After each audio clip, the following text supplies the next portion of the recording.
Ladies and gentlemen, welcome to the Ford Transit F250. Ford Transit 250. Did I say F250? I meant to say 250. I guess Ford has a habit of naming anything they want to sell as a 250. But I hate this thing. I really do. My coworker took a week off.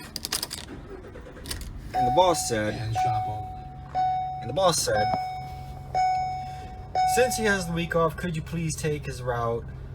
And I'm like, sure. And it was really difficult because I don't have that route in my memory, so I'm trying my best to do as well as I can with this thing. But I've been running late, some customers have been getting pissed, so on and so forth.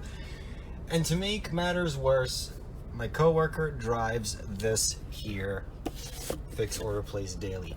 All right, look, see this where you put your feet? That's the wheel well over there. This slump thing over here is the wheel well. This, I guess, is where you put your foot, but that's counterintuitive because normally people place this shit here and not here. But I guess it's nice that you have two options, but your foot goes here or here, never really here. It's really weird. This is the brake pedal, okay? This brake pedal is so far up. Look at this. It like bends your foot upwards, okay? Normally it should be something like this. Let me show you this. You go to the gas pedal. In a normal car, what do? Maybe you lift up your foot. Maybe you go to the brake pedal. You can't do that shit here. And if you just slide your foot, guess what? It goes clean under the brake pedal. That's how high this thing is off the ground. You actually have to get off the gas, lift your foot up, and touch the brake. Let me tell you, 8 hours of this, it is fucking exhausting. I absolutely hate this piece of shit. The nice thing is that it doesn't complain when you have your seatbelt unbuckled. Right now I have my seatbelt unbuckled. Do you see a warning anywhere saying that I have it unbuckled? Well, guess what? It's unbuckled. It doesn't care if you fucking die. Alright? Look at this. In true Ford fashion, okay, when you look at the outside of the car, you have a whole windshield. When you look at the inside, you have something that looks like an upside down fucking scuba diving mask. Why? This thing doesn't come with a rear view mirror because you don't need a rear view mirror. But guess what? In true Ford fucking fashion, they give you a big plastic piece of shit in the middle of your field of view, capped with another little plastic shit. What can you do? The gear shifter is very touchy. You do get used to it, you do, but it is very, very touchy. In the Mercedes Sprinter, it's very solid. You can exactly select your gears over here if you're not careful. Okay, look, I'm used to the Mercedes Sprinter, all right? But, so I guess I'm biased, but when you're trying to select gears and it just slides all the way down to M, it's like too sensitive, okay? The turn signal is touchy too. The turn signal, you know, you try to go left, you push it down to go left, you turn the wheel slightly, it pops back out of position.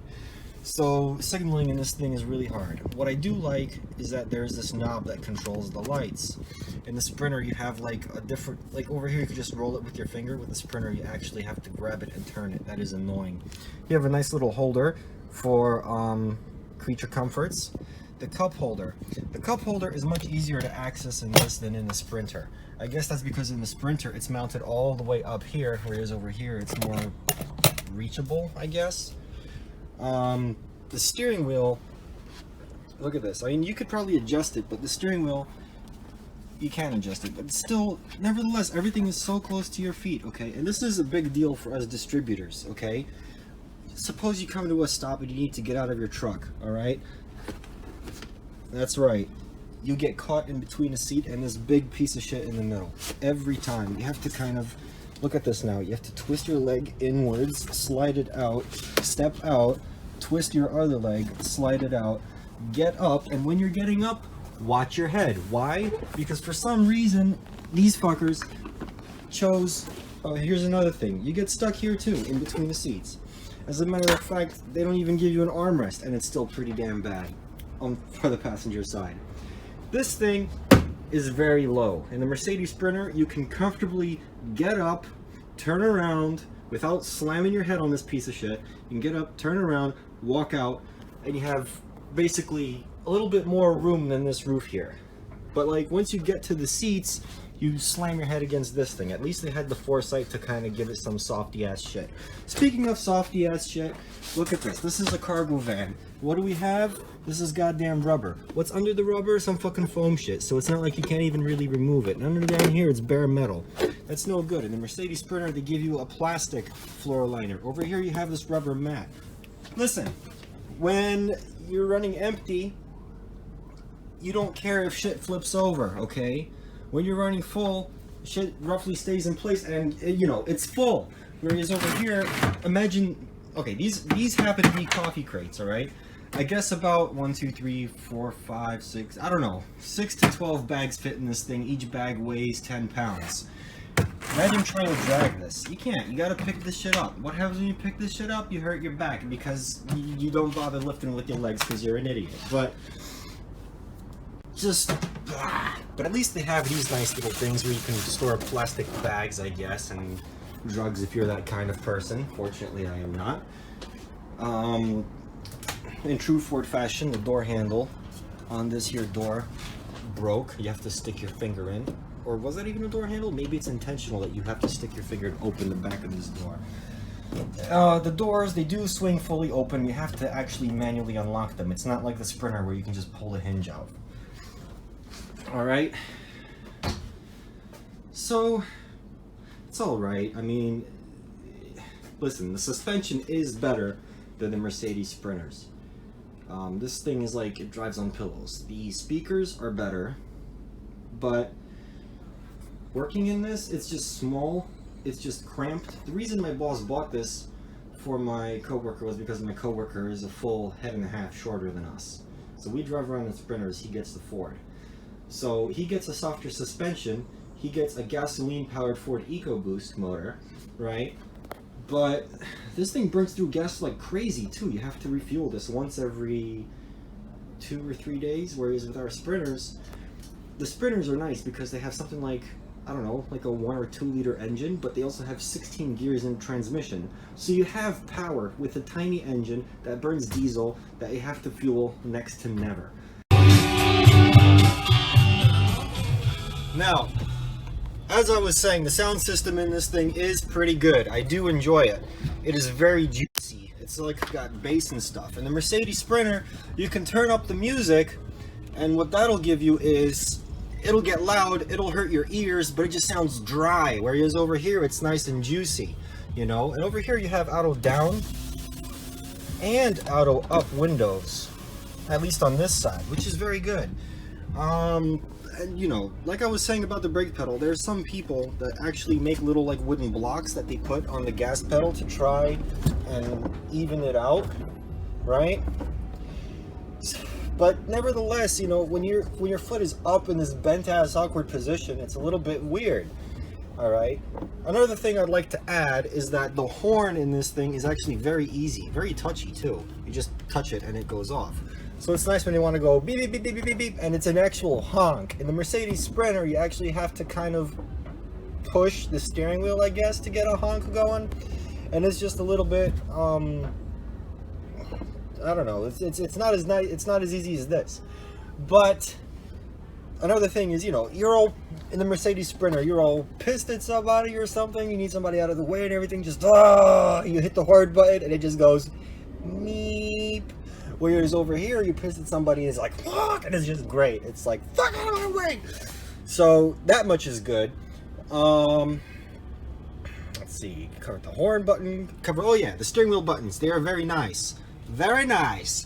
Why? Because in the Mercedes Sprinter, we don't have them. Over here, we do, but, you know, you can just turn it up or turn it down as well in the Mercedes Sprinter.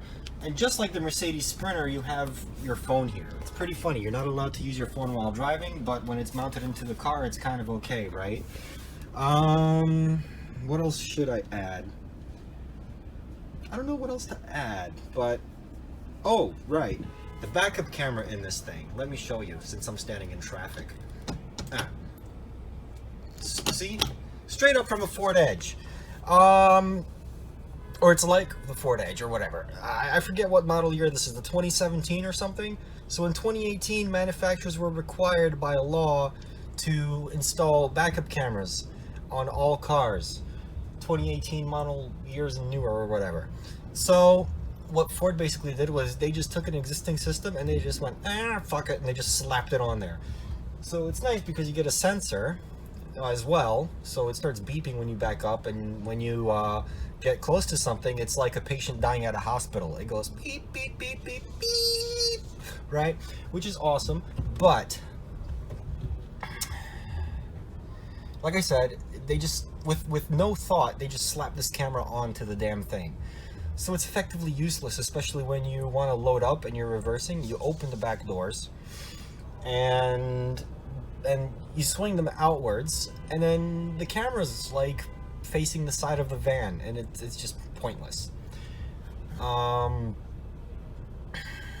With the Mercedes Sprinter, they mount the camera on top of the van, like by the roof, looking downwards, instead of on the door looking outwards. One, it's easier to see how much space you have. You could see your bumper, you could see how much feet of space you have left, whereas over here you just kind of have like a fisheye view of things behind you, like a rear view mirror, and that's kind of pointless, I think. It's a little bit weird. I guess when I get back in a Sprinter after this week, I'll make another video like this just to show you guys exactly what I'm talking about, the differences and whatnot. So, I don't know how to describe it, but that's just my quick little rant about the Ford Transit and the interior design. What else to mention? The mirrors are a little bit dumb. So yeah, you got a mix of pros and cons in no particular order, but there you have it. Thank you, take care, and have a good one. Oh, and do us all a favor. If you're some sort of big company that buys a lot of trucks, yes, the Ford Transit is cheap, and that's why people buy it, and it feels cheap. But I'll tell you what, if you have the power to make a decision, please be nice. Don't buy your workers something that feels like a North Korean box that you can't sit in or stand up in. Get them something proper like a Sprinter or a ProMaster. That is nice.